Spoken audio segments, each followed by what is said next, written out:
with him. He is a man of clear-sighted wisdom and of integrity.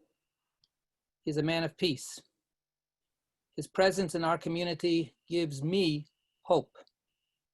I'm blessed to be in conversation with him, to benefit from his example as a leader and as a human being. We know that the story of creation tells that only one man and one woman were created together to begin the world. Our tradition teaches us that this is to tell us that we are, all of us, one family, descended from the same parents. We are all brothers and sisters. Yet early on, we read that one brother, Cain, murdered his only brother, Abel. And God challenges Cain and he says, "The voices of the bloods of your brother scream out to me." And our sages teach that God does not say the blood of your brother, rather God says the bloods in plural. Because the blood spilt of only one person joins with all the future possible lives that are stolen from us and prevented from living. Their blood is spilt too. In our own time, the senseless murder of Mr. George Floyd, we cry out for more than one person's lifeblood. We cry out for all the bloods spilt from past generations and centuries. And we ask ourselves, what can we do to stop this bloodshed in the future? So we gather together with Mr. Pelham to talk, and more than anything, to listen. More than anything, just as God told Cain that God was listening and hearing the voices, we should imitate God's example and listen so that we will hear the voices. I pray that we will engage in this conversation with humility and goodwill, with respect and with resolve to learn and to heal. Thank you. Dale? Well, thank you so much, Rabbi. That's a wonderful way to start. And I wanted to thank everyone for participating. This is a real opportunity for a conversation. And I wanted to just say something that I heard this week. As last week, I watched the documentary 13th, which is Ava DuVernay's documentary about American history and the continuum from slavery to Jim Crow to mass incarceration to today. And at the very end, Brian Stevenson, who founded the Equal Justice Initiative, said that so many white people have said to him, "I don't see how white people tolerated slavery. I couldn't have lived in a time like that." And then they say, "I don't see how white people could have lived with segregation. I couldn't have lived in a time like that." And he said, and what we don't understand, what those people don't understand is we do live in a time like that. And I think that our eyes have been just suddenly shocked into opening and seeing that we do live in a time like that as a result of the George Floyd killing and the bursting forth of all of the stored up anger and rage that people have had to suffer. And I think finally white people are seeing that things that were right in front of us, we missed. So that's why we were all coming together, and we're really grateful to have this conversation with Albert Pelham, who is the president of the NAACP of Montclair. I would just like to tell you a little bit about him. He was born and raised in Montclair. He's a 1968 graduate of the Montclair High School, and he's a graduate of Bloomfield College. He's a leader of 2 nonprofits in Montclair that address inequality. One of them is called SPAN, which is a statewide organization that advocates for the educational rights of all children. And he's executive director of the Montclair Neighborhood Development Corporation, which is dedicated to improving the quality of life of disadvantaged children, adults, and families through training, education, and advocacy. He also founded Project Oasis 16 years ago to work toward actually closing the achievement gap for African American children ages 13 to 18. It's a safe haven to learn and have fun, and it's in collaboration with the Board of Education, the Police Department, and the United Way. In 2014, he was elected president of the NAACP and has been reelected 2016, 2018. He's still there, and he's with us today. He's won many community service awards also from quite a few organizations in New Jersey. So Al Pelham, I would like, because we have so much to learn about the Montclair that we live in, I would really appreciate it if you would tell us what it was like to grow up in this community when you were a boy coming of age. Sure, I'd be glad to do that, but first I would like to say I'm honored that the rabbi reached out to me to have this discussion, because I just think where we are as a community, as a country, that if we don't sit down and have these honest discussions, nothing will change. You know, and one of the things I want to get out from you guys and from whenever I have a conversation, you know, with white people, is like, I mean, all the atrocities that happened for 400 years, the lynchings and everything, the riots, I mean, people kind of just took a blind eye to it. And it took, you know, Brother Floyd to be murdered. And the only reason we knew he was murdered is because there was, you know, a videotape, you know, on somebody's phone. If, you know, we have to sit back and we have to think to ourselves, if there was no video and there was no body cam from the police officer, we would still be in la la land just thinking, you know, life is just grand for people. And African Americans, Black, Brown, Native Americans been crying out for years, and they will continue to cry out. But I thank God that, that for whatever reason, you know, Mr. Floyd has, his death, his murder has energized our youth, particularly our young people. And I'm hoping that when we look back on this, that this is a movement that changed us, and not just a moment in time. And then, you know, 3 months from now, we're just remembering what happened where we are. So that's kind of like my statement. And, you know, my objective is whenever I talk to people is that I just need people to acknowledge, you know, and admit, we really screwed up. We were really, you know, we had a blind eye to this, you know, and we should have done stuff. And so if we can admit to that and get past to the point we should have done something to let's do something now, you know, then I think we can move forward. So that's my little statement. But I grew up in Montclair, and I grew up on Glenridge Avenue and Bay Street, where the train station is currently now. And I grew up in you know, Black, integrated neighborhood, Black and Italians. Grew up, we had our own stores and everything. Didn't know anything about, or didn't feel any racism whatsoever until I left Montclair and went to the service. And then when I came back, then I realized a whole lot of stuff was going on that, you know, I was just a young kid enjoying it.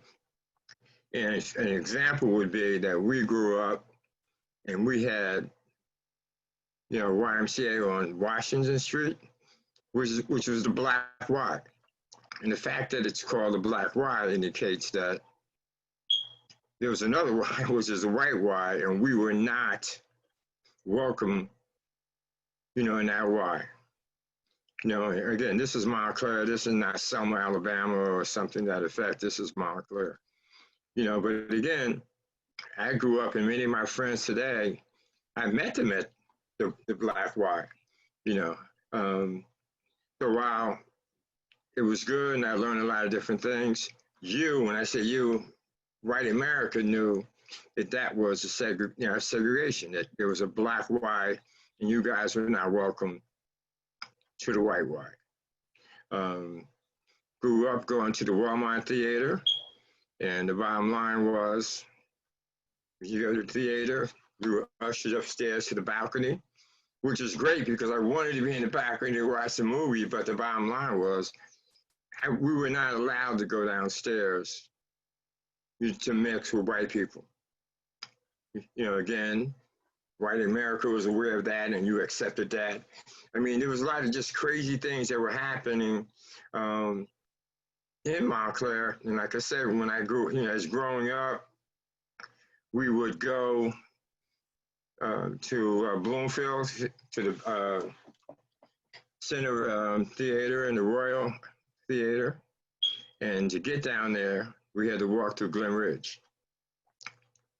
Every time we went through Glen Ridge on Bloomfield Avenue, we had a police escort us from the top of Bloomfield Avenue by the car wash until we got to Bloomfield.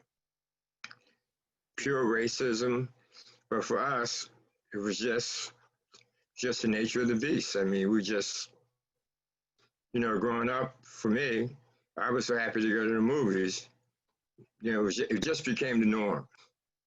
You know, so those are some of the things that I grew up experiencing. Like I said, didn't realize the extent of it until I left Montclair, you know, went to the service, and then, you know, my eyes were opened up. And when I came back to Montclair, then I realized, you know, wow, there was a whole lot of stuff that was going on.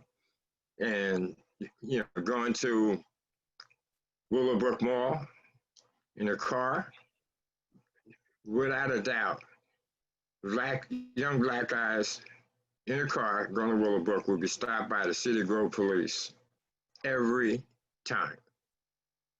And guess what? We just got used to it. I was telling Dale the other day, fast forward, as I became president of the NAACP, I got a call from a Caucasian lady, and she was outraged because she had gotten a ticket in Glen Ridge. And, you know, the officer gave her the ticket, and she goes to court. And when she walked into the court, 99% of the people in the court were African Americans. And she was the only white person in the court.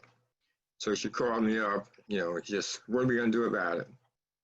And I was like, we could file a complaint, but what you're experiencing at one time, we experience that on an ongoing basis. It's no accident. That's just the way life is. You know, as we fast forward to today, I mean, the fact that, and the rabbi and I talked about this numerous times, the fact that in where the pathmark is, the majority of, you know, poor people or people that are on fixed income live within half a mile of the pathmark. The fact that there's no pathmark or no food, you know, company for the past 5 years in that area is sinful and disgraceful. But where's outrage? There's zero outrage. I mean, we would have some form of a store, but the Historic Preservation Society put a hold, you know, it's a court case. You know, and so, you know, I laughed because I met, you know, a couple of people, and I was like, you know, you want to preserve, you know, the building, but do you want to preserve the right for, you know, Black and brown people and poor people, to live? I mean, what was your concern, with, all the racism that goes on? But you're more concerned, we have to save, one of the stanchions at the path mark. We can't do this, we can't do that. And so, again, I mean, to me, that's a major problem. We discuss it, but, everybody has their thought process. Fast forward to today, the fact that, there's no rent control in this town, and the diversity of this town dwindles every year. I hear both sides of the argument. I mean, does the landlords have a right to make money? Absolutely. But, we have to have a conscience. I mean, we can't on one breath say Montclair is this great town and we have a great diversity. And then there's situations where, someone's paying $1,000, rent. And then when their lease is up, it's $1,800 or $2,000. And the fact that it goes that high is because we have an influx of folks from Brooklyn that jump for joy to pay that money. So those are just some of the things that, we should be talking about. And if we're really serious about it, I mean, we should be united to the point to find out what's really important for us. I mean, we have an achievement gap in our school system for 40 years. I mean, NAACP has sued, and the state has been sued because the predominant number of African Americans in special education is appalling. But where's the conscience of America, per se? Zero. Because those that have the means, they send their kids through the Silver training, Silver tutoring, all those type of things. They understand how to play the game, and they play the game. And who suffers? The underserved population continues to suffer. We fight it, we talk about it, nothing happens. And that's where the frustration we see in the streets right now is because young people see it, and people are angry, and to me, I'm mad, but I see it coming. But to me, I know if you're going to make change, you have to vote. You have to register to vote, and you have to really know, like, who are you voting for? Is the people that you're going to put in office, reflects your vision and your values? Too often, African Americans, people just took the Democratic Party, just took, our vote for granted. We kind of went along with the game, So, my favorite saying is, wake up, everybody, no more sleeping in bed. You're going to get involved with something, we have to get involved. But, people, white America have to really check your conscience. If you're really, really tired and upset and realize that you stayed on the sideline this long, you did zero. And if you're ready to do something, one, acknowledge that you've been on the sideline, haven't done anything. But now, join something. Let's collaborate. Let's do something. We had a situation, and the rabbi knows this, where Mr. Harris from the NAACP made some statements at a meeting on December 20th. And there's tons of outrage. What was good that came out of that outrage was that the rabbi and a lot of the other clergy folks, we actually got in the room and we had a discussion.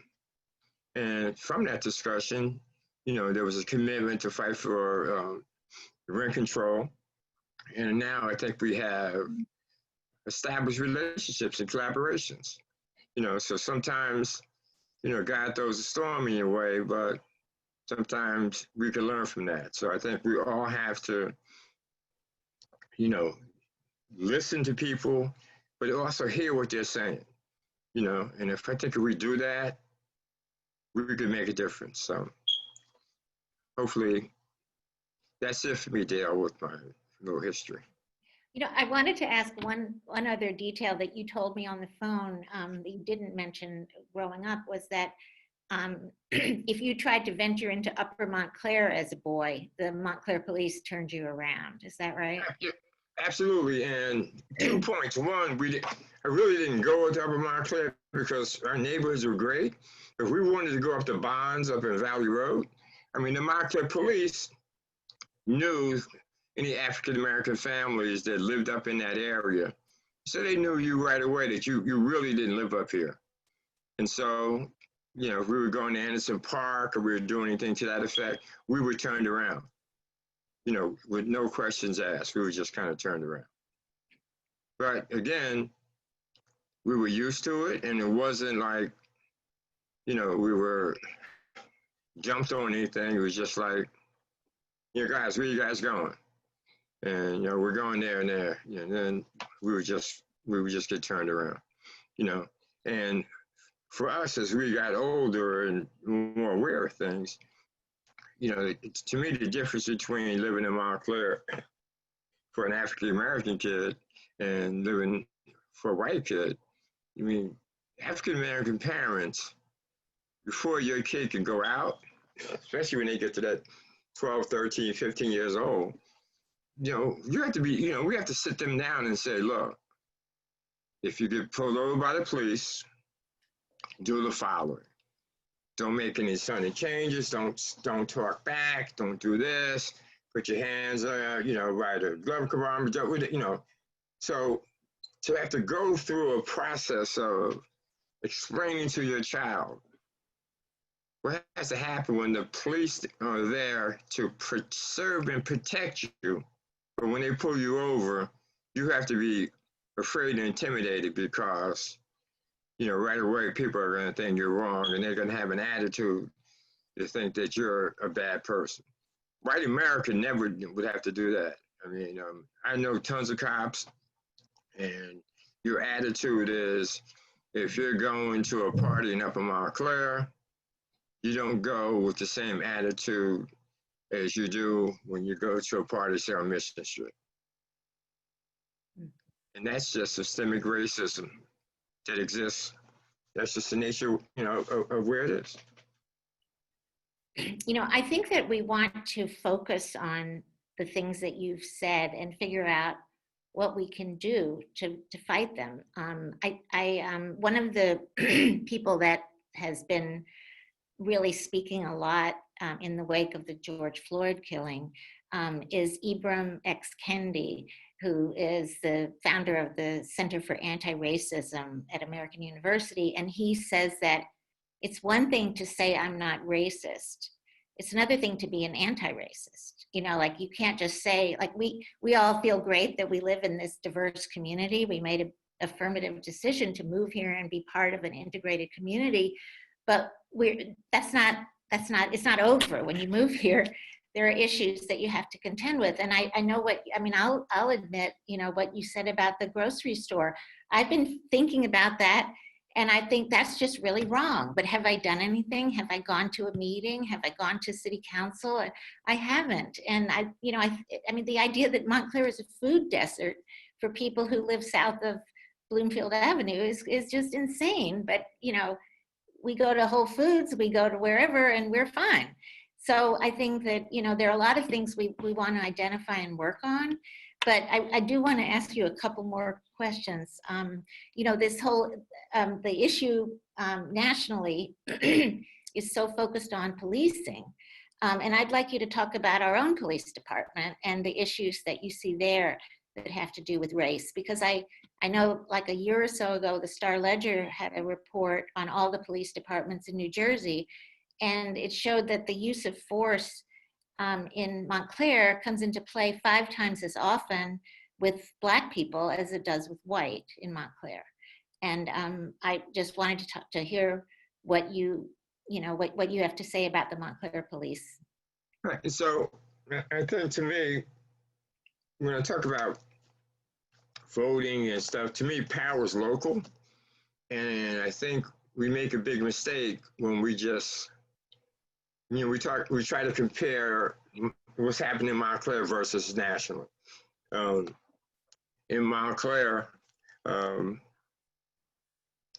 of the big issues that we have, first of all, we have an outstanding police department, particularly in the leadership of the police department. Most African American kids that play sports, either through the Cobra Football League, the PAL, some baseball. Most of the coaches and the people that run that program, are police officers who volunteer their time. From Lieutenant Williams, Deputy Chief Young, Lieutenant Williams, Garth, there's tons of them. So when I look at the issues in Montclair, yes, do I think that when police get a call and there's going to be a problem, and it's in Glenfield Park or something to that effect, yes, they shoot down, Bloomfield Avenue, they're into the Glenfield Park. The use of force, I would have to look at the numbers and also determine exactly what is use of force in that.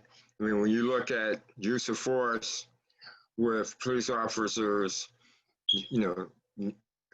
kneeling on someone's neck or something to that effect, that's one thing. If for use of force is that the person has to be handcuffed and things to that effect, I would have to really look into exactly what each individual. I should have said that the study showed that in almost every case, it was what was called a compliance hold, where they put pressure on the pressure points. It wasn't a choke hold. It was, but it was like, I don't know, there are points in the body, you put pressure on and the person is less able to, resist. But that, it wasn't guns, Right. And, again, that's something that one of the things that we're actually doing a Zoom meeting on the 23rd, a follow-up Zoom meeting with the police, is an issue just like that for people, to come forth with those type of questions and have the police explain exactly why, what were the numbers, and give us examples of what that happens. So I'm not an expert on that piece of it, but let's find out. That's going to be the purpose of next steps. Police trainings, that question that you're just asking, they've been given that question and they'll provide the answer to that on the 23rd. Okay. Well, what would you, I guess you sort of answered it when this idea that it's not okay to just be not racist, that you have to be an anti-racist. You have to identify the policies that are actually causing the unfairness and address them. So are there others that you would name besides the schools, the rent control, the grocery store issue? Are there others that I would identify that we're looking at and we need to see more clearly with our own eyes what's going on? And my response to that would be, I would ask everybody in these little blocks that I see to answer that question yourself. Because you guys know internally the things that I don't even know. It could be something that, is simple. You cross the street, you tense up if you see young black guys walking your way. All that stuff is internal. I just gave you 3 or 4 major, big things. But again, that's something that each individual person has to kind of think back through their life and through their day-to-day, living and their interaction with, people of color, gays and lesbians. What do you do, And how do you act towards certain people that in your heart you know is racist, but there's nothing that you do about it? Mm-hmm. So I'm throwing the ball back. Right, right. So you mean that we should be speaking up? Yeah, because I mean, to me, I mean, this racist,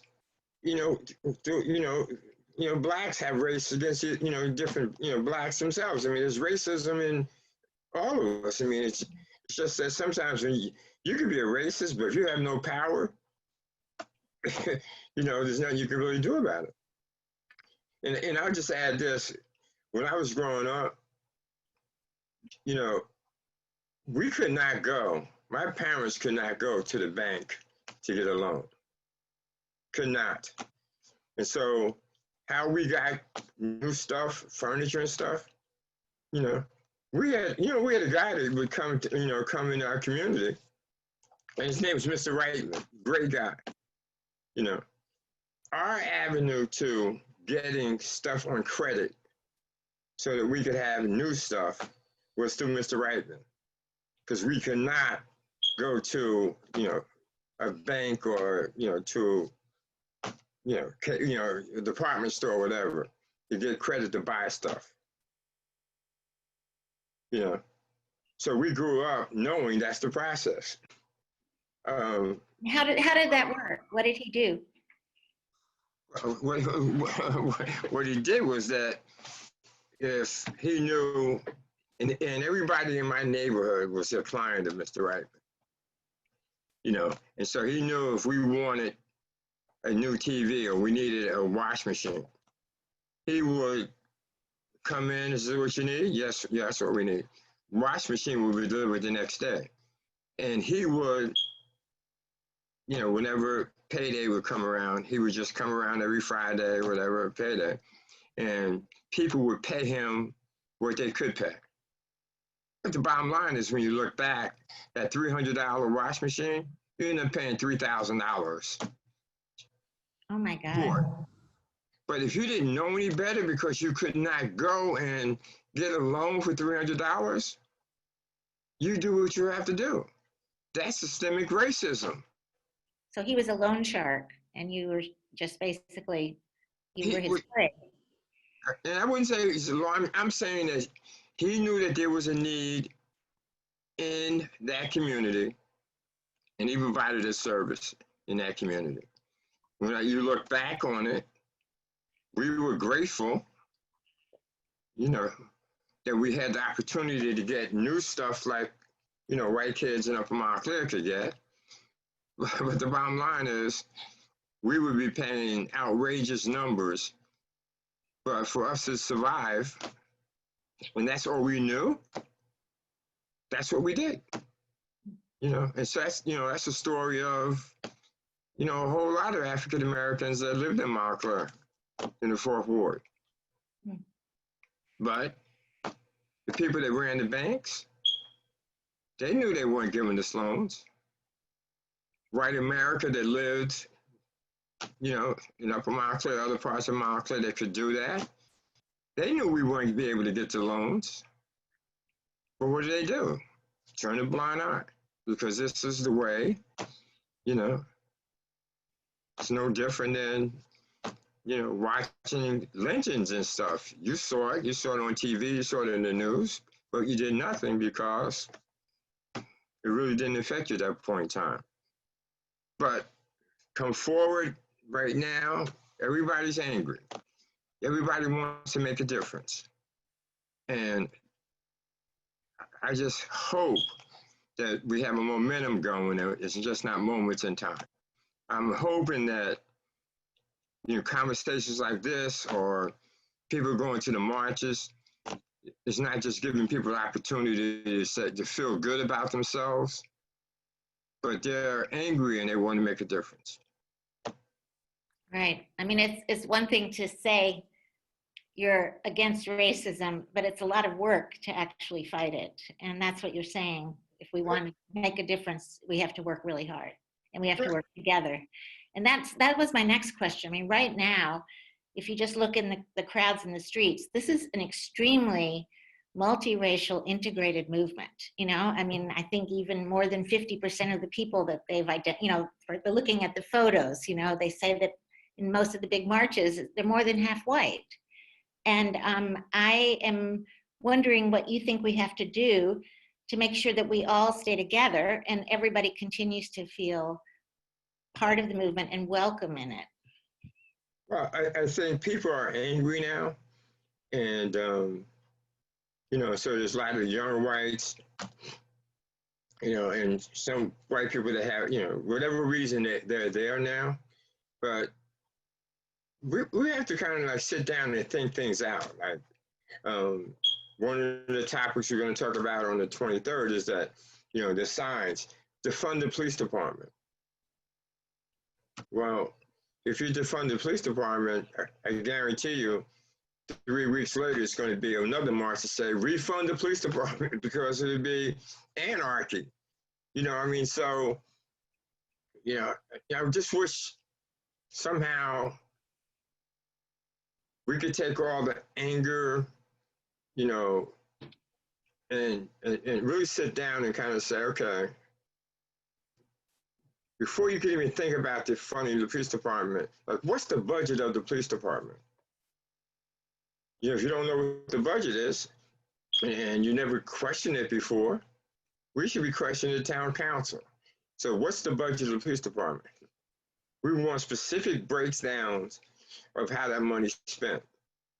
And then as we look at it, I mean, there could be a strong possibility that there's money in the police department that can be defunded and shift towards, you know, different things that make sense to the community.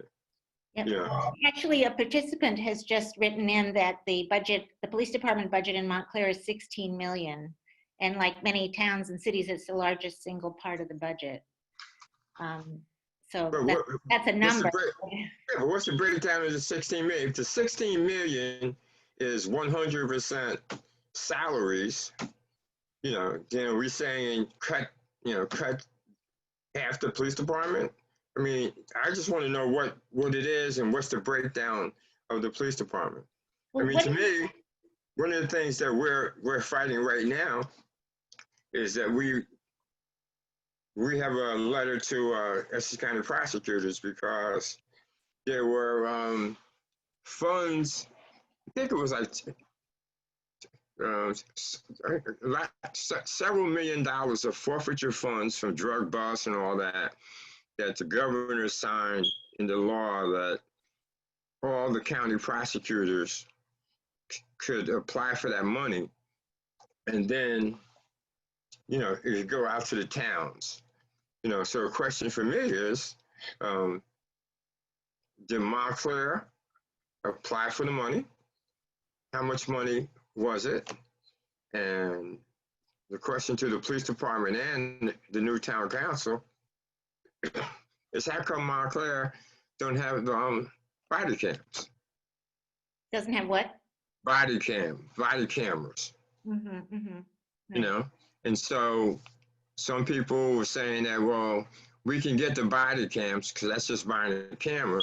The real money comes from, you know, the technology, and, you know, and supporting the cameras. And then that becomes a budgetary issue with town council. And so for me, you know, I want people with the anger to kind of say, you know, if we're really concerned about, you know, police and use of force, then there should be some regulation which says that every officer in the township of Montclair, anytime you leave your cruiser, or anytime you confront, you know, a citizen, you have to have a body camera on. You know, has to be checked before you go on duty. And the bottom line should be that if there's some encounter and your body cam happens not to be on, then there should be some type of discipline action taken to that police officer. So those are the things that we could kind of work on as a community if we really cared. you know. When you said that you need to sit down and really, as a group, think through where to go, where to head, I mean, who is at the table? Is it we? I mean, Black Lives Matter is a separate organization from the NAACP, your allies, you know, but who is going to make these decisions about how to go forward in Montclair? Right. So everybody's doing their own thing. I'm part of a group called the Essex Five, which is the four NAACP presidents of Essex County, plus the CEO of the Urban League. And so we formed a group called the Essex Five. And so our objective is that we've written to the prosecutors, Honorable Ted Stevens, and basically said, we need a list of every municipality who has body cams, who doesn't, who requested the money, how much did they give.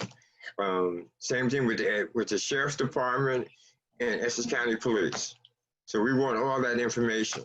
And then once we get it, then what we want to do is have a coalition of people, say, from Montclair. And so we want to say that, you know, people that have a concern in Montclair, if you're really concerned about a police force and use of force, then let's form a coalition. You know, let's meet with the town council. Let's meet with the police department.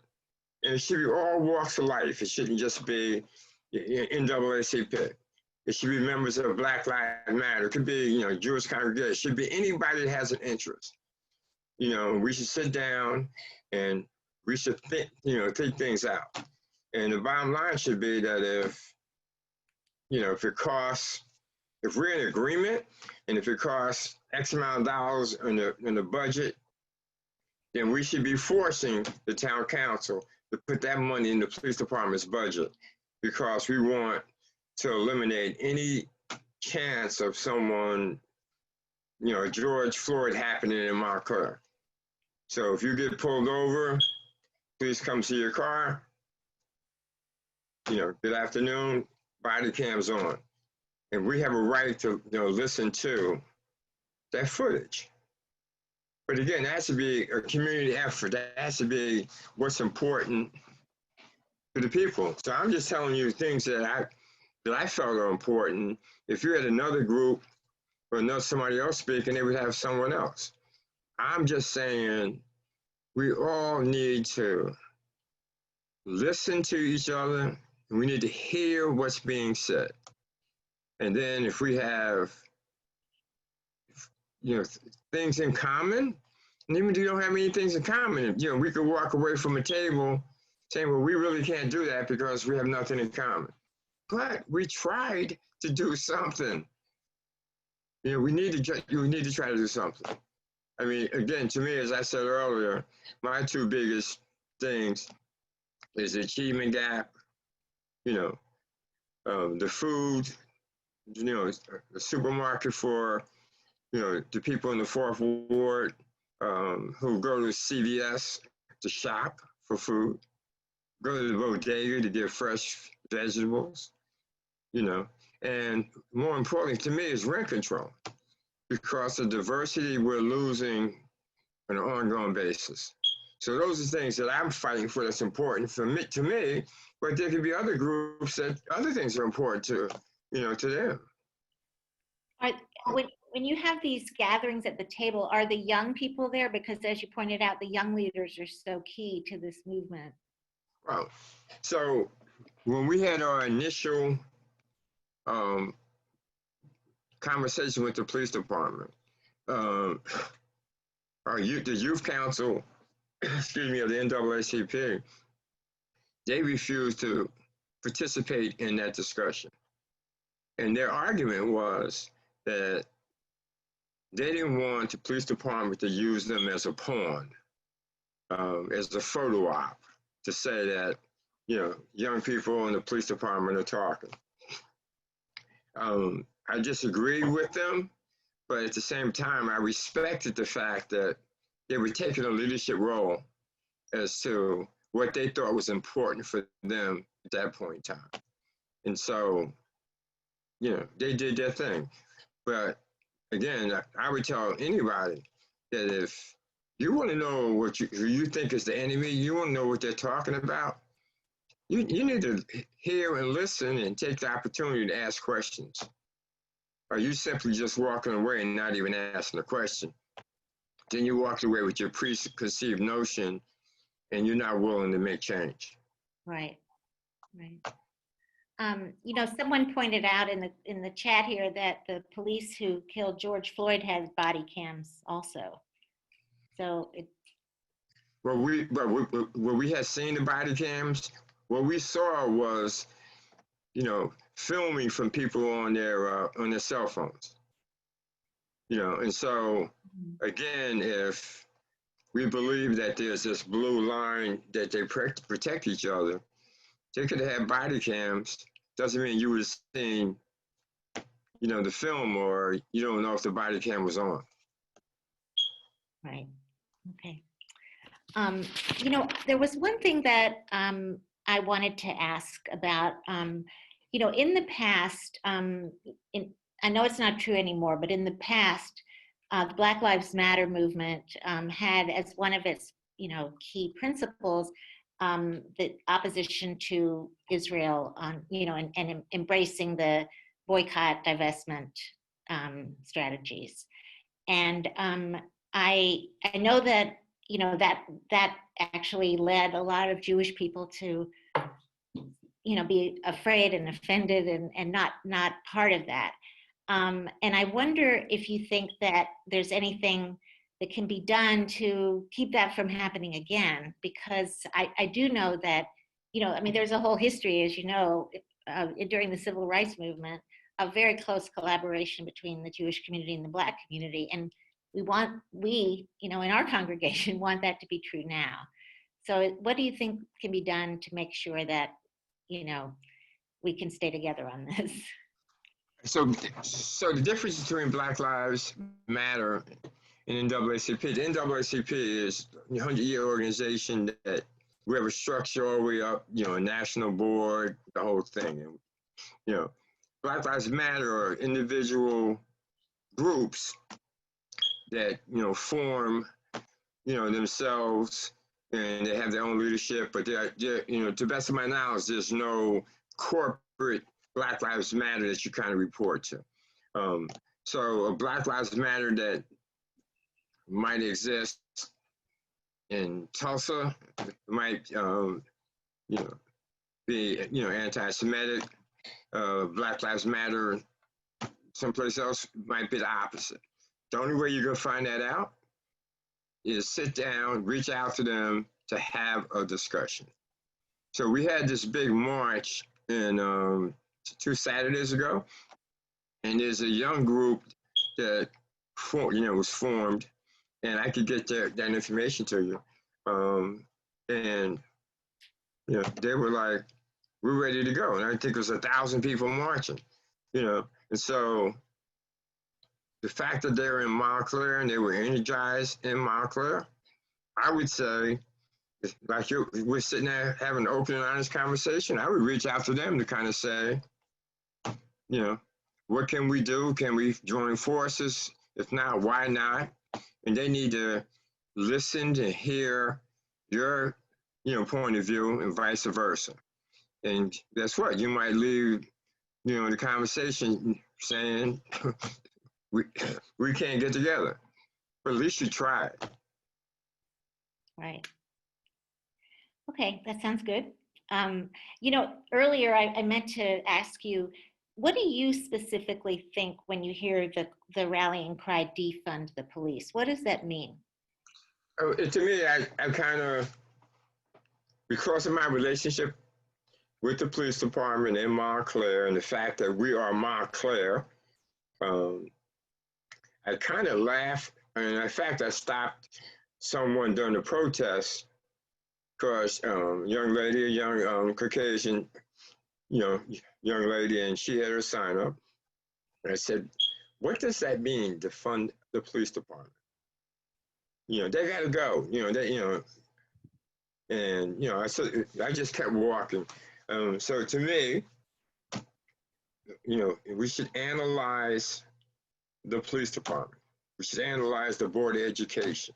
We should analyze every budget that citizens are putting their money in. We should not accept things that does not make sense to us.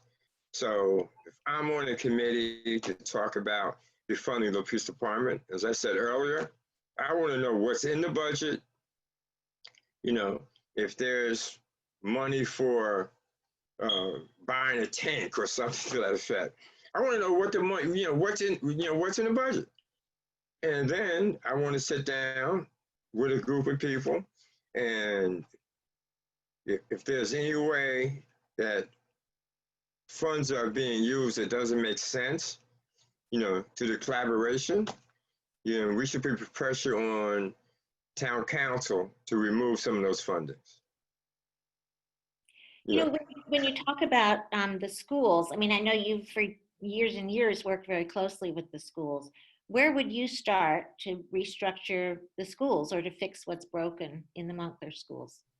Well, I mean, for young African-American kids, I think the lack of having male role model teachers in the middle schools, is a huge concern. The fact that, the achievement gap, according to the statistics, the Caucasian kids and the African-American kids, they're on the same level to about the third grade or fourth grade, and then all of a sudden it changes. So the same opportunity that, parents that have the means to go out and get additional tutoring and things to that effect, to give their kids an opportunity to advance, then I want that same type of funding to be available for those parents that can't afford it. So that would be one of the things. I think it just needs to be equity. I mean, I've argued for a long time that the PTAs are powerful in this town, but too often, the PTAs are, rich white women that don't work, and they want to have meetings. Let's meet at my house tomorrow. We're going to have tea or something to that effect. But you get a black mom, single mom who's working a couple of jobs, that 10 o'clock tea stuff don't work for them, And plus, sometimes, people have to feel welcome in an environment to be able to say, let's talk about X. If I'm in an environment and I'm struggling to pay my rent, and I know the rent's going to go up, but I'm struggling to pay my rent, and I'm really concerned about my kids' future, and I want to make a difference and play a role. Well, to have a discussion at someone's house, where they're talking about raising $100,000 or something, and the expectation is that everybody's going to reach out to rich friends to get money. Sometimes, if you don't realize who your audience is, then your audience kind of feels embarrassed or, kind of shade away. And so, sometimes we're just not conscious of who we're talking to, and we assume that everybody's like us. So those are the things that we really I would think that we need to work on. I mean, when you look at the number of kids that are in the high honor classes, they're 99% white. The number of kids in special education, 99% black. Hello, there's a problem. There were times, at one point in time at Montclair High School, all the special education classes were in the basement. Right. Kids know what's going on, so, bell rings, and they see, they could be in the cafeteria talking and stuff, and then when the bell rings, when they see who's going up the stairs and who's going down the stairs, come on. So we talked to the school about that. You have to be more conscious of the fact that even though you're not trying to be racist, or systemic racism, but your actions are. I mean, your actions are. I mean, so those are the things that, again, open and honest conversations have to take place. And we all have to listen and hear what's being said, and to be willing to make tough decisions. You know, sometimes it's a simple thing, like, you know, simply saying, okay, well, guess what? You know, there's some high honor classes in the basement next to special ed or something to that effect. You know, just the perception of things that we have to work on. Right, right. I guess one could, oh, excuse me, go ahead. Some questions when you're ready. Okay, sure. Ask some tough questions, please. Some tough questions. Okay. Does the NAACP have a formal, an official position about reallocating funds from the police to, for instance, mental health support or other sorts of non-police interventions? No, we don't. I mean, each branch of the NAACP is independent of themselves. And so what needs to happen is that for the NAACP, you know, we have a police relations, you know, person that deals with that. And so when people bring stuff like that together, then we have the conversation. So now that this is happening, yeah, I mean, we want to sit down and have those discussions, you know, exactly with that. And then once we determine as a collaboration, once we determine that we should be suggesting that the money should be moved someplace, but where should it be moved and why? Thank you. Another question is, what is the most effective way, beyond having a dialogue like this, in a very specific way, for people in our community, in the Shomrei community, to partner with you to support your efforts? If you could perhaps name 1, 2, or 3 ways within Montclair or Essex County where our voice or our energies would matter in something that you're leading. Well, I mean, I've already mentioned things that I'm leading. You know, the rabbi, you know, after we had, you know, a little breakfast at Ray's, I mean, you know, you know, we sat down and had open and honest conversation, and because of, you know, the rabbi and because of the clergy in town, you know, we formed a coalition with the tenant organization, you know, and so we are responsible for getting the current town council to put the ordinance for rent control on the books. And that happened because, you know, we found something that we had in common, and we did something that's probably strange to people. We started talking. I mean, we just started talking. I mean, you know, some crazy stuff brought us together, but then as we sat in the room and we just started saying, you know, and to me, communication is everything, conversation is everything. The fact that the rabbi can pick up the phone or anybody here can just say, you know, here's my email, just give me a call. What can we do? I'm willing to work and have a conversation with anybody, but you guys have to find out what you're compassionate with. And I tell people this all the time. You know, a lot of times people say, well, join the NAACP. It's not a lot of money. I don't want people to join NAACP for the sake of saying, I have an NAACP membership card, you know, and I'm good. No, if you're going to join this branch of NAACP, I want people that are going to work, people that are going to join committees, people that are going to say, you know what, I'm fed up with X, you know, and let's roll up our sleeves and let's make a difference. Well, how could we, for example, do something about the grocery store? What could we do about that? Well, we can go to the town council, you know. We could be outraged at town council. We could write to the town council. You know, we could demand, you know, the court case is moved along or something to that effect. Mikey Sherrill, our congressperson, said that once this pandemic stuff is over, she's going to do a rally by, the Pathmark where it was. She's going to do this. Again, those are words until she sits down and do it.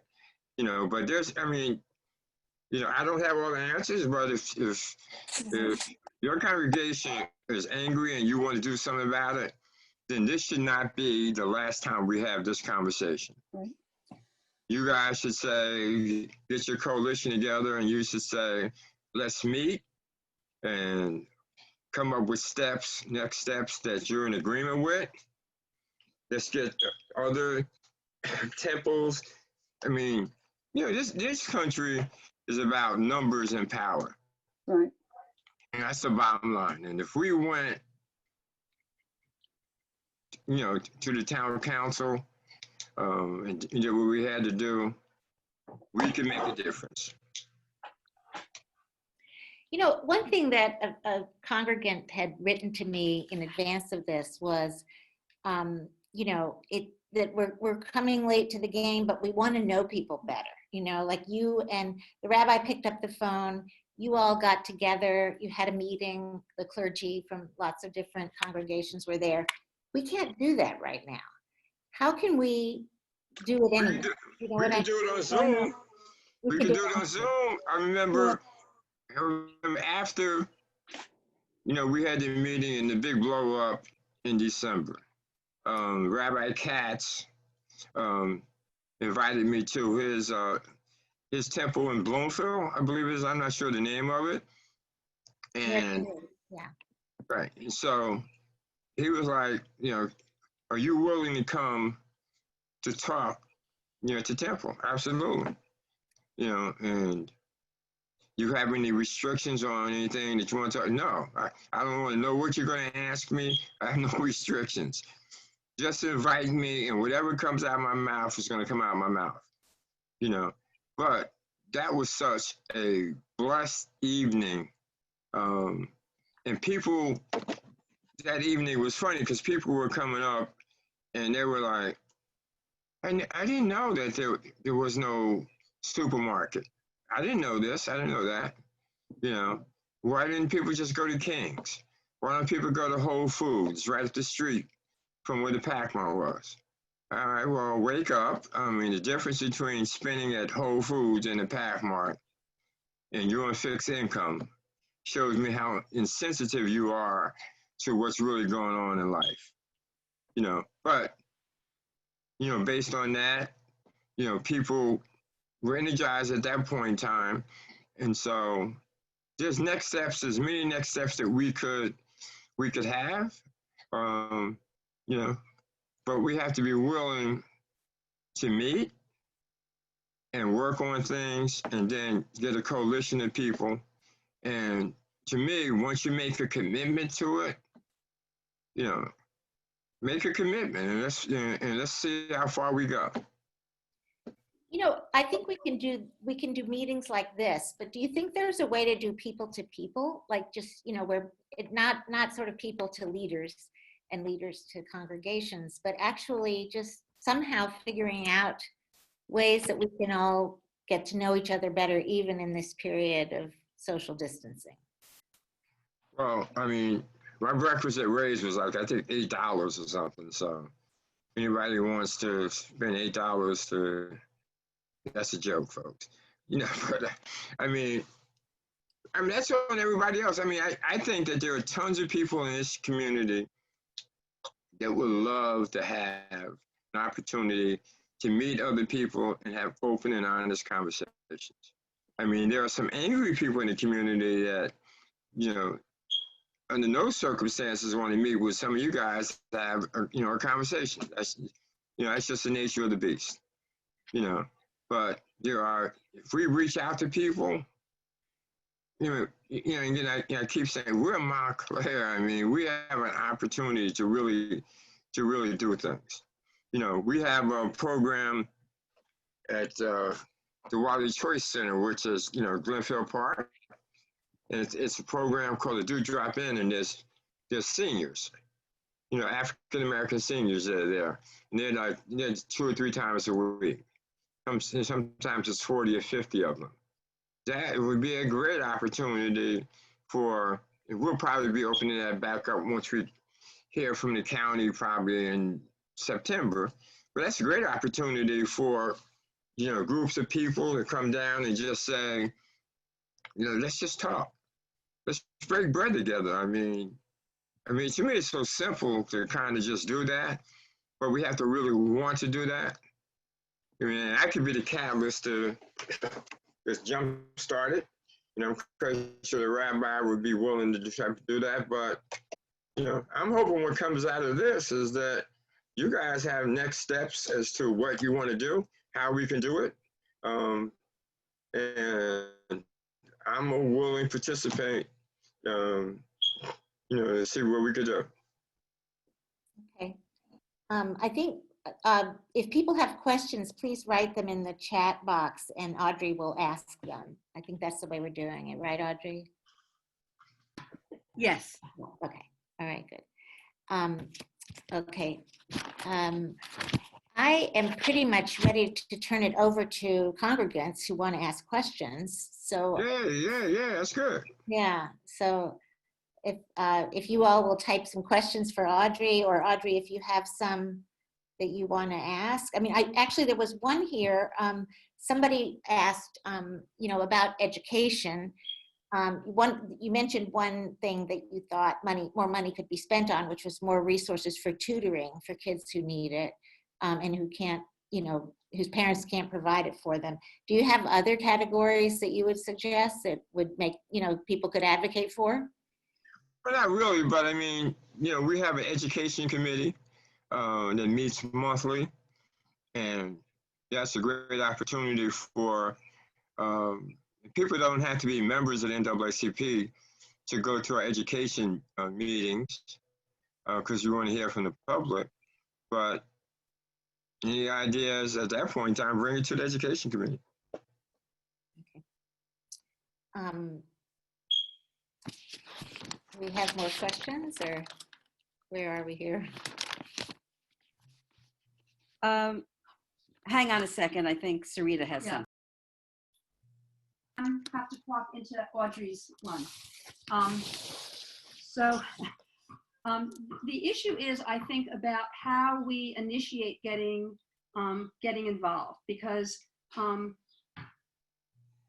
we could, you mentioned 2 things. We could, support in terms of rent control. We could join in a movement in terms of, the grocery stores, things like that. But you made a comment about we need to decide what we want to sort of tackle and be committed to it. But I guess my concern is us as white people coming in and saying, hey, this is what we think is the important thing to do. Who wants to join us?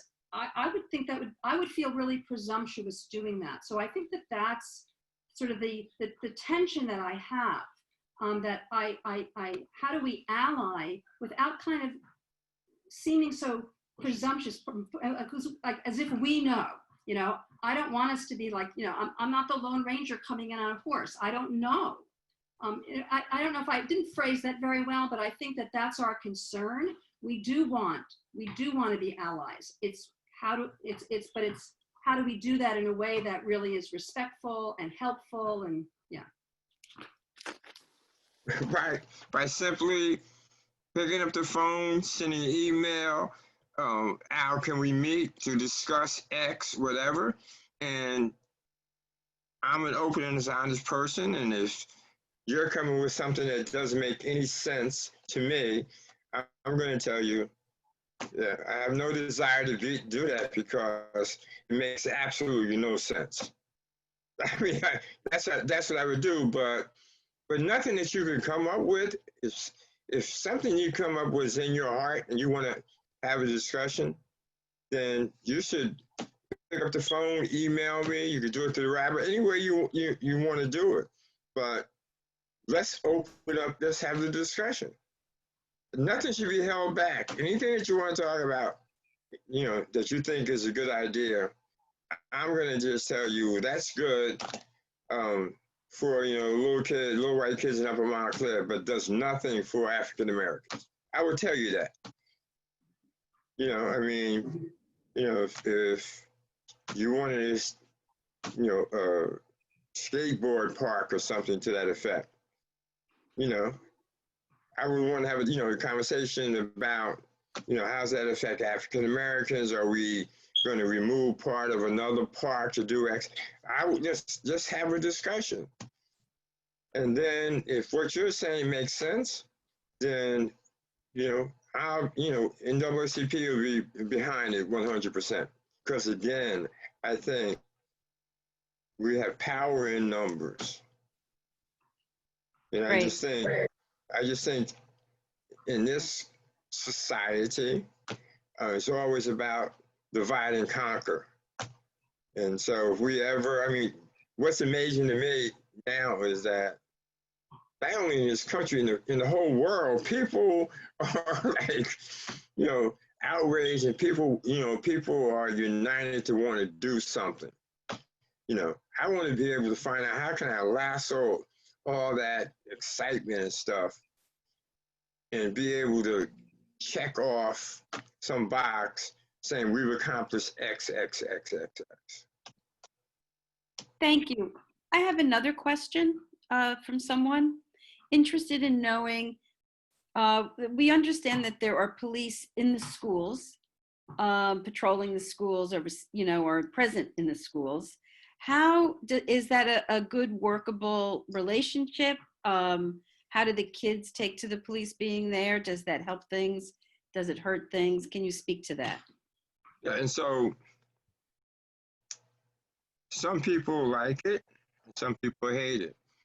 And I had a meeting with my youth council, the president, and one of the things they were talking about was that they had a concern with the police officer that was assigned to the high school. Pierre is his name, who's a great guy. And so, the youth council, wanted to, he has to go, he's this and that, he doesn't do his job. And so my response is, well, give me his job description so we can discuss it. And they're like, well, we don't know what it is. Well, if you don't know what his job description is, how can you say he's not doing his job? I said, so as the senior person in here, I'm telling you, what you should do is, one, request his job description, meet with the principal, and then meet with the police chief. But do your research before you go for that meeting. So, some parents hate the fact that there is a police officer in the school, and some parents is glad as heck that there is. But again, parents should be going to the town council, and going to the board of education meetings, to have that discussion. I know in East Orange, they not only have police officers, they have like a jail in the basement of the school. That's the next town over. So. Part has a jail in the school? Yes, East Orange campus. So Montclair has, one police officer in the school. East Orange might have 3 or 4. And so, it's a matter of, what the parents and the citizens of those towns are willing to put up with. It's all about your voice. So I've heard good or bad things about having, the police officer in the school, but, you guys to direct that. If that's an issue that, people want to, sign on to, then let's start doing some research. Let's move forward with it. That would be my answer to that. Somebody just wrote in a minute ago what the demands were of the Montclair High School students who held the, who led the rally last weekend. And I'll just read them here because she wrote them. Desegregating classrooms and making sure students of color have the opportunity to be in AP classes. More Black teachers and leadership in the district. Dismantling the Eurocentric curriculum. Mandatory teacher training on covert racism and cultural competency. Changing the culture, establish a student task force against racism in the community, and busing in the South End. So those were what they asked for. There's also a question for you. Can you tell us a little about the NAACP in Montclair? How big is it? Does it have, how many committees does it have? So we have like, I think 350 members. But a lot of the members are just card-carrying members or lifetime members. If you go to our website, www.montclairnaacp.org, you'll see who the leadership is, the various committees that we have. Our most active committees is housing, led by William Scott.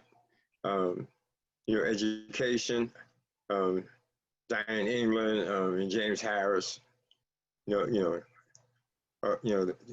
that, and political action, Kevin Pierre, so there's committees that are very active and there's committees that are not, so while we have X number of members, we probably have 20 or 30 members that, will come to meetings and be involved and stuff to that effect. Mm-hmm. When you talked about housing, one thing I think is really sort of striking is the notion that Montclair, which we've always thought of as this diverse suburb, could become a very, very predominantly white community, given the trends that you've outlined, and particularly now, with what's happened to the economy in the COVID crisis. Once the court, as I think you said this when we spoke the other day, once the courts reopen and evictions, that evictions are allowed again, you could see just a huge exodus of Black families from Montclair. And I just think that seems like an urgent focus as well. I mean, it's not just rent control, right? I mean, it's what's going to happen to the people who are who are renters now. And one of my other organization that is the Montclair Neighborhood Development Corporation, we're funded by federal funding, state funds. So there's a big push to provide extra money to help people out because, people that are unemployment, you got that extra $600 up until July. After that, after July is over, you're back. If you didn't go back to work, then you're straight unemployment. And some people, can't afford to rent, at that point in time. And so, early on, I spoke to a lot of people like, this is just a pause on the evictions. You need to be working with your landlords, to have a conversation and to make arrangements, to that effect. But without a doubt, come August, there's going to be the second pandemic, not COVID. It's going to be not just Montclair, it's going to be people, that the courts are going to open up and the courts are going to be like, you're going to be evicted. So we don't have a huge number in Montclair, but surrounding towns, I mean, that's a major problem.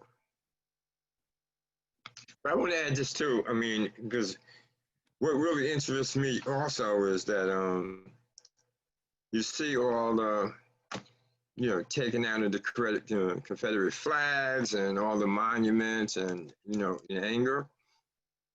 To me, the biggest problem is that there's an Homicide Act that was implemented, I think, 2016 or something, which basically says that African American history, you know, shouldn't just be taught on February 15th for 2 days or something. That should be taught as part of the history. One of my biggest fears is that by thinking you've accomplished something by eliminating the flag and they took down this monument. The bottom line, every kid, every student, from way back when and going forward, should know the true history of what happened to Jewish people in the Holocaust. But they need to know exactly what happened to African Americans and Native Americans in this country. You know, if it's not in the history books and you eliminate the flags and you eliminate the statues and no one's talking about it again, then guess what? Out of sight, out of mind. You know, we need to be fighting to make sure that everybody knows. You know, there's great things that America has done, but there's horrible things that are part of our history. And we can never, ever forget them. And so we should be fighting to make sure that every history book, everything that's taught in the schools reflects the true picture of what America is. And right now, through the Homicide Act, I mean, in the history books, I remember someone was telling me about some history book in Texas. They don't even mention anything. I mean, so you could just gloss over that, and 10 years from now, your grandkids will be saying, "Slavery? What's slavery? I mean, what are you talking about?" You know. So we, as people, in our conscience, those are things that we should be engaged in fighting for. That never forget. And I think the Jewish people say never again. So right now I think African Americans and the people that are in the street, that's their battle cry. Enough is enough. And never again. We have to stop. We can't go back. So I mean we have a challenge in front of us. We have an opportunity to really, do something locally in our own community. Some of the points that I raised before, and we have an opportunity now to kind of say, how can we do it? Can we have, different groups? Can we do this? Can we do that? And I'm willing to try to facilitate any of those type of meetings, but the people have to want, just that white people have to want to say, you know what? We've closed our eyes to this and our hearts to this too many times. Enough is enough, and we're ready to move forward. Well, thank you so much, because that pretty much, I think, sums up what we've talked about tonight and where we are. And I think what we need to do is figure out how to move ahead. You've talked about policing and the issue of the body cams, the achievement gap at the schools, the absence of a supermarket in the South End, and the issues of rent control and evictions. And that, I don't know where we start or how we start, but I know that many of us really want to engage right away on these things. And I suppose that we should meet with you again, meet with each other, maybe talk to other people in the community. I mean, it's not just going to be our congregation. It'll be hopefully a lot of people from a lot of congregations and organizations. But I think it needs to be urgent. It hasn't been on anybody's priority list to do these things, or it hasn't been on enough of our priority lists, and we want to change that. So we have to have meetings and figure out what we do next. And I would just close, let's say other questions there on the 23rd at 3 o'clock. We're having a follow-up Zoom meeting with the police. And this meeting will be breakout rooms. And so people can join the meeting. Last time, I think we had like almost 450, 500 people in the Zoom meeting. This time, you'll be able to pick a room of your point of interest. So one of the rooms is the Blue Lives Matter flag that was in the conference room in the police department. People were outraged with that, and people, just went crazy, with that, because different interpretations of that article, meant different things for different people. So that's going to be a breakout session. Another one's going to be defunding the police department. We're going to ask the police to be there, but also Mayor Spiller to have someone in his finance department's there. Webcam and training is another one. And then it's the civilian review board. People are saying that there should be a civilian review board. So that's the next step for us in that process, to kind of say, okay, here's your opportunity to go into the chat rooms. I think it's like a 40-minute chat room. And hopefully in those chat rooms, the moderator will be taking notes and things, and there's potential next steps. I mean, you guys might, whoever's in the chat room might think there should be a subcommittee to do XXX, and then people might volunteer to do that. This is all about an opportunity for the people to get involved. And if they really want to walk the walk, here's your opportunity to walk the walk. I mean, too often, we've been talking, but we haven't been walking the walk. So that's the 23rd at 3 o'clock. Again, that's going to be, for us, for me and Marcia Marley and our team, this is just an opportunity to just continue the conversation.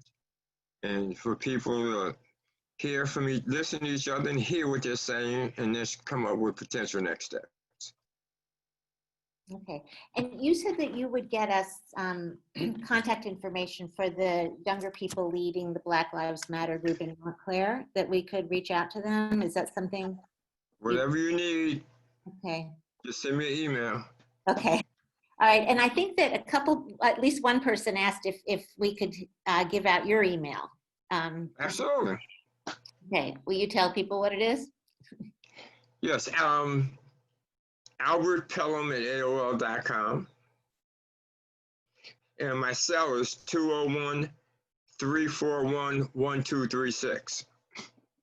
Thank you so much.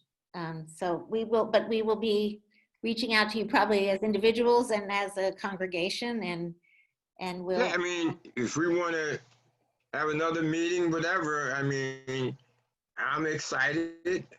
I'm encouraged. I don't want this to end up being just a moment in time. I want it to be a movement.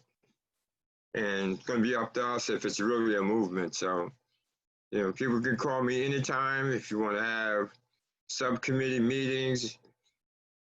No problem. I'll invite other people to that. I mean, if you have a concern about housing, then William Scott is my guy on the NAACP.